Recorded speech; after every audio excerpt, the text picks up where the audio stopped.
ఎవరైనా వారి జీవితంలో ఏదైనా కొత్తగా చెయ్యాలి అనుకున్నప్పుడు కొంచెం భయపడటం సహజం.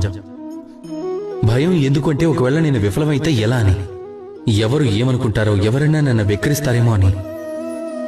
ఒకవేళ నేను నా అభిప్రాయం చెప్పాలంటే, ఏవైనా సవాళ్లను ఎదిరించాల్సి వస్తే ఏమాత్రం భయపడకండి. ఎందుకంటే ఎదిరిస్తే రెండే ఫలితాలు ఉంటాయి కనుక. మొదటి ఫలితం తమరు విజయం సాధించడం, రెండవ ఫలితం తమరు ఓడిపోవడం. ఒకవేళ తమరు గెలిచినట్లయితే తమరే అందరికీ నేతృత్వం వహిస్తారు. ఒకవేళ తమరు ఓడిపోయినప్పటికీ తమరికి ఎంతో అనుభవం వస్తుంది, ముందు తరాల వారికి మార్గదర్శనం చేయొచ్చు. ఇప్పుడు ఆలోచించండి, మీ మార్గదర్శనంతో మీరు ఎవరికైనా సహాయం చేయగలిగితే అప్పుడు తన స్వప్నాన్ని సాకారం చేసుకోగలుగుతాడు. ఎంతో పుణ్యం చేసుకుంటే గానీ రాదదే. మీరు ఒక విషయాన్ని అర్థం చేసుకోండి, అది గెలుపైనా సరే ఓటమైనా అది మిమ్మల్ని తీసుకెళ్లేది ఒకే దారి వైపు, అదే గెలుపు వైపు.